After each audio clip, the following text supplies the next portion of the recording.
Bonjour, Guillaume Mont-Saint-Jean, démarche à la maison. Aujourd'hui, construire le paysage. La notion de paysage est très vaste et on croit souvent qu'un paysage, c'est une réalité naturelle qui existe par elle-même. Or, le paysage, tous ceux qui l'ont travaillé, à commencer par Jean-Marc Besse, euh, ont bien souligné à quel point un paysage, c'est l'interaction d'un regard et d'un espace.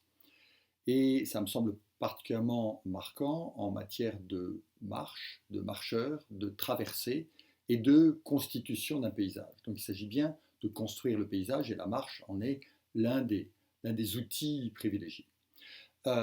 Pour cela, prenons quelques exemples chez des photographes d'abord.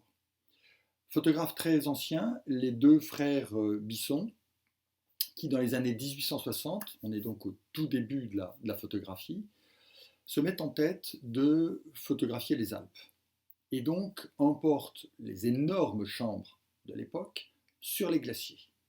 Et vous voyez donc ces photos, euh, trois photos présentées dans l'exposition d'une collection de 7 du musée Cantini à Marseille. Sur cette photo, on voit les Alpes, on voit la neige, on voit les glaciers et on voit des personnages. Et en fait, ce qu'on voit, c'est la naissance de la notion de paysage. C'est-à-dire, c'est la façon d'apprivoiser. On ne sait pas très bien qui apprivoise qui. Est-ce le glacier qui apprivoise les marcheurs ou l'inverse? Mais vous voyez ces marcheurs qui parfois escaladent, parfois sont à quatre pattes sur une échelle, qui visiblement frôlent avec le danger et en tirent un grand plaisir, en bons alpinistes qu'ils sont. On voit que photographier cela, c'est participer à la naissance, à l'élaboration d'une culture commune, de paysages qui étaient alors impensés, impensables, lointains et finalement dangereux et considérés comme menaçants, les montagnes. Peu à peu, c'est l'exploration, c'est l'alpinisme naissant, c'est les marcheurs et les marcheurs escaladeurs qui acclimatent cette notion de paysage. Plus près de nous, on le retrouve avec Guy Tillim, qui est un artiste qui travaille en Afrique et qui montre, donc à l'opposé des frères Bisson dans les Alpes, qui montre aujourd'hui des marcheurs au sein des grandes villes, en l'occurrence Harare et Dakar, donc le Zimbabwe et le Sénégal. Et on voit, tout d'un coup, on regarde d'une autre façon ces villes dès lors qu'elles sont habitées de marcheurs dont vous voyez à quel point ils sont en mouvement, sont comme stoppés en vol par l'objectif du photographe qui les surprend au moment où le pied n'est pas encore tout à fait appuyé sur le sol.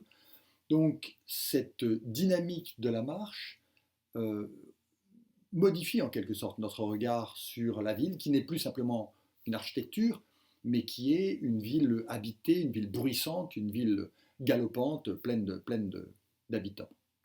On retrouve cela sous un tout autre angle avec le travail de Mathieu Geoffroy et Bertrand Stofflet, qui ont tous les deux créé l'Observatoire photographique du paysage et dont l'œuvre qu'on présente ici est une œuvre en fait récurrente, c'est-à-dire c'est une photo tous les 2 ans, prise exactement du même endroit avec le même cadrage, sur le sentier GR 2013.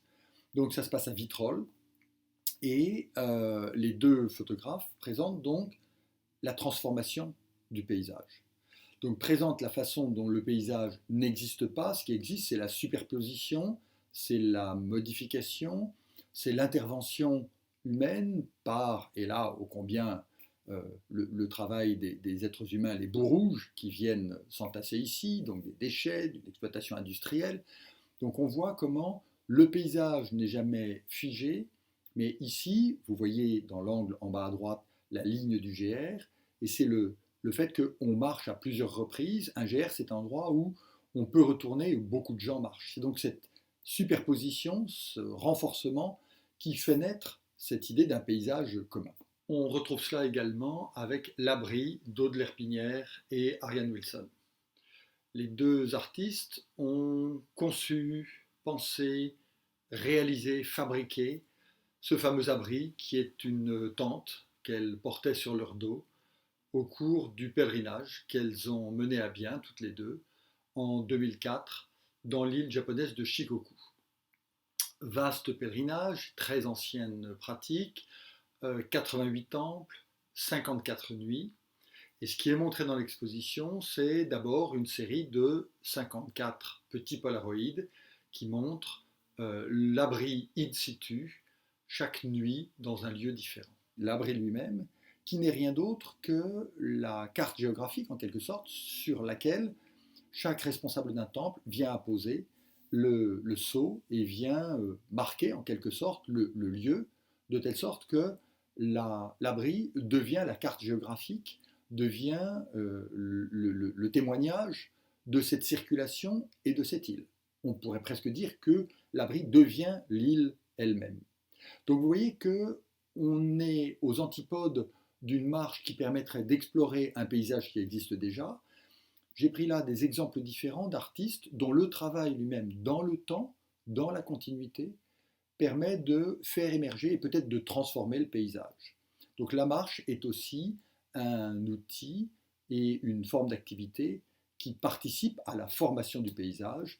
La marche est une des façons de construire le paysage. À bientôt.